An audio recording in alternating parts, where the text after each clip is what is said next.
Anthony Burke, the singer known as David, who skyrocketed to fame with songs like Romantic Homicide, has had a spectacular fall from grace. Mortally found in David's Tesla at a Hollywood tow yard, prosecutors have now charged David with first-degree murder, continuous sexual abuse of a child under 14, and unlawful mutilation of human remains. He's entered. It's important to remember that he is innocent until proven guilty. I say that especially because it can be very hard to remember when we're about to get into these disturbing new alleged details that were revealed by prosecutors. And this is big because there is an autopsy report last week after it was sealed. In fact, we actually thought that we would have to wait for a preliminary hearing to learn any new details in this case. The preliminary hearing, of course, is where prosecutors try to present sufficient evidence to say, hey, look, we have enough evidence to move this case forward towards trial. And during an arraignment last week, his attorneys told the judge they wanted to get to that preliminary hearing right away. Counsel, on behalf of your client, do you waive formal reading of the complaint, advisement of rights, including armed forces and veterans' rights, and her plea of not guilty, denying any and all special allegations, enhancements, and priors? Yes, Your Honor. And requesting a preliminary hearing within the period? Yes, Your Honor. From the media reports, apparently there have been 4 months of secret grand jury proceedings.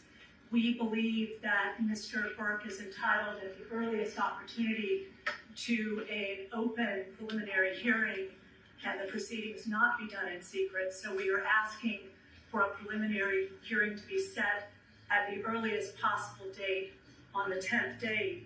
Your Honor, we believe the actual evidence will show David Burke did not murder Celeste Rivas Hernandez, nor was he the cause of her death. And we would like to be able to have the evidence come into the light of day at the earliest opportunity in order to establish that.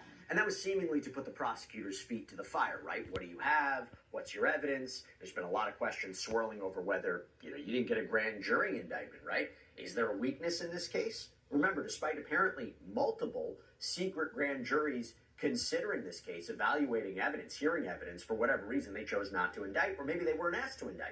Could have just moved this case towards trial. The defense will have an opportunity to challenge that. But when David's attorneys returned to court yesterday to discuss when a preliminary hearing would happen, they said the original date of Friday, this Friday, was in fact too soon. They haven't had nearly enough time to review the huge amount of evidence to challenge it at a hearing.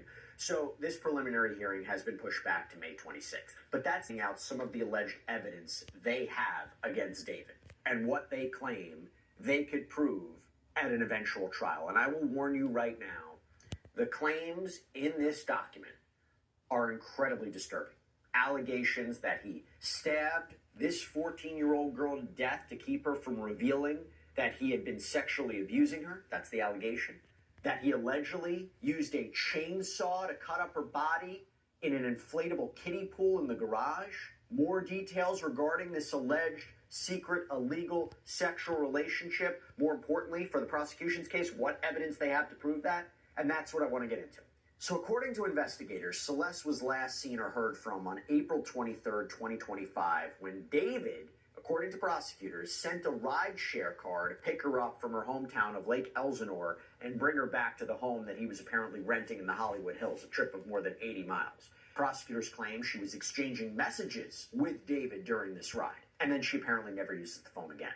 Celeste's dismembered body was found months later on September 8th in a Tesla Model X, allegedly registered to David. And according to this filing, the car had been parked on the street just 400 feet from where David was staying, and then it was towed. The manager at the tow yard reported a horrific smell, flies around the front trunk, and that's when authorities discovered Celeste's body. According to this document, it's called the People's Brief regarding preliminary hearing evidence, quote, surveillance video and other evidence confirmed defendant, meaning David, was the last person to drive the vehicle on July 29th, 2025, before he left Los Angeles on a concert tour. So that's about, a month or so before the car was towed and the body was found. It's not clear if anyone else actually moved the car or had any knowledge of what was reportedly inside. I want you to keep that in mind. We're going to talk about it later. There's something in the filing that I thought was really interesting.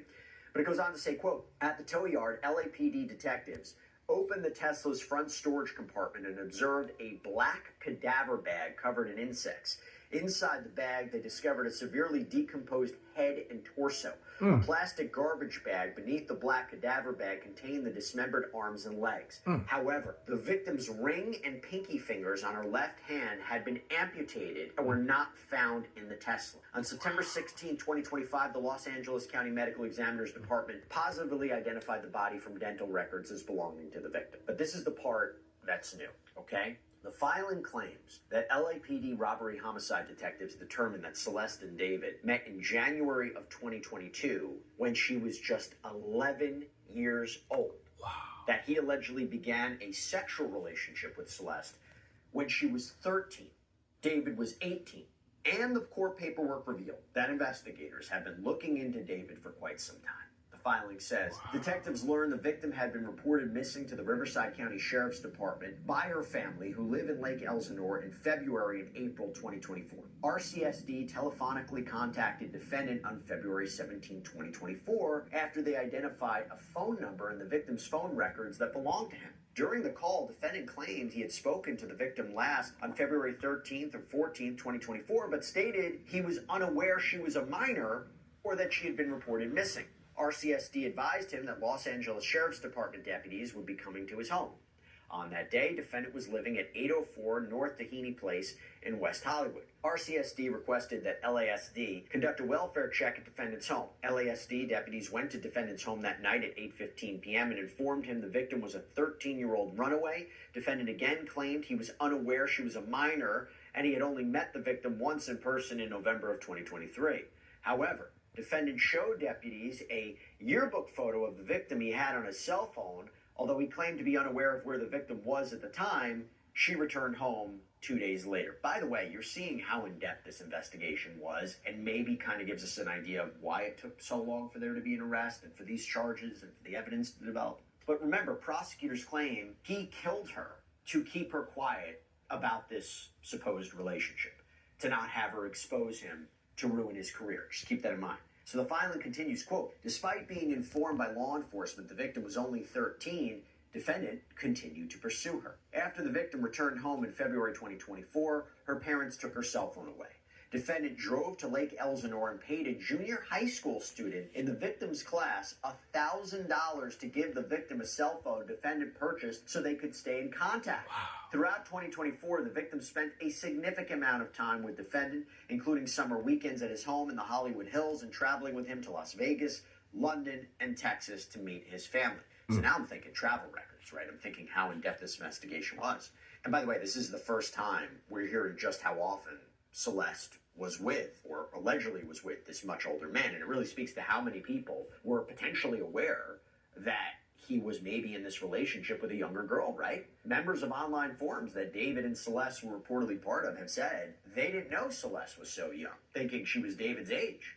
But if she was traveling with him to different places and meeting these people in a circle, did none of them suspect that something was maybe amiss here? I mean, again, assuming these allegations are true. You go back to the filing, quote, text exchanges between the victim and defendant contain references to sex, pregnancy, abortion, and use of the Plan B emergency contraceptive. There are also explicit photographs documenting and corroborating their sexual relationship. In November 2024, defendant and the victim broke up, although they continued to communicate, and text messages suggest they also continued to have sexual relations. See, that's the kind of alleged evidence that is incredibly compelling. What separates this from other cases of, let's say, a he said, she said, right? That's the kind of alleged evidence that supports the sex charge, but goes to the special circumstances of killing a witness, right? Remember, to support the special circumstances allegations, which you would get life in prison without the possibility of parole for the murder charge or the death penalty, allegedly killing her because she's a witness to this, or allegedly killing her to silence her. It's evidence of this purported sexual relationship that's really problematic, or potentially really problematic for David. And by the way, I have to tell you, this just came out at the time of this recording. So the death certificate for Celeste, and this is per reporting from TMZ, there's a change. It used to say that she was not pregnant. Now it's saying that section is marked U for unknown.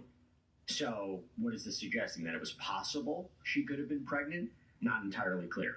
Per 23rd, 2025 is the likely date of the victim's death and when all her cellular activity ceased. The night prior, April 22nd, 2025, defendant and the victim engaged in a lengthy argument described in detail in their text messages. The messages reveal the victim's jealousy over defendant's relationships with other women, as defendant led her to believe they had a future together. She became extremely upset and threatened to disclose damaging information about her relationship with defendant to end his career and destroy his life. Defendant's first studio album was due to be released on April 25th, 2025, so 2 days later. He had an emerging multi-million-dollar career already in progress. He also had multiple product endorsements, which were highly profitable. I mean, to give you an idea about what was at stake and what the prosecution may use at trial or a preliminary hearing, I mean, we told you in an episode yesterday that after David was arrested on murder and mutilation charges, the video game Fortnite announced it was going to refund players who made David-related purchases in the game, saying in a statement, "We hear the concerns. We have a bunch of changes we're rolling out over time. The first one will be available on Tuesday, April 28th, when anyone who purchased one of these items will be able to get an immediate self-service refund. And right now, players who request refunds for David Cosmetics via player support can be refunded." And according to reporting from the Houston Chronicle, David's song, Locked and Loaded, became the game's first official theme song in 2025. Now, he's being canceled across the board. You have companies like Universal Music Group working to remove the songs that he apparently did in collaboration with their artists from streaming platforms. And I say all that because, again, think about what was going on in his life. Think about the height of his career at that time. I have to imagine the prosecutors are going to use this to establish the narrative that he couldn't let Celeste expose him, right? Again, these are just allegations. This is the prosecution's narrative, but you see where they're going. So investigators contend that April 23rd was when Celeste was killed, soon after arriving at that house in the Hollywood Hills. Quote, at approximately 8:40 p.m. on April 23rd, 2025, defendant sent an Uber to transport the victim from her Lake Elsinore home to his residence. They communicated before and during her Uber ride, which dropped her off at defendant's Hollywood Hills home around 10:10 p.m. At approximately 10:30 p.m., defendant sent text messages to the victim inquiring where she was. The people contend this was part of defendant's premeditated plan to cover up the murder, as she was already dead by this time. If that's true, that is a quick turnaround from when she arrived to when she was killed, right? And that goes to that premeditation aspect, lying in wait. Quote, knowing he had to silence the victim before she ruined his music career as she had threatened, very soon after her arrival at his home, defendant stabbed the victim to death multiple times and stood by while she bled out. At no time did he call law enforcement or 911 or take her to an emergency room to attempt to save her life. Despite knowing she was dead and her family was trying to find her, the evidence will show defendant lied and claimed he didn't know where she was. In fact, defendant drove to Santa Barbara County. This is something we've always talked about before. Drove to Santa Barbara County immediately after the victim died, attempting to dispose of her property and destroy evidence.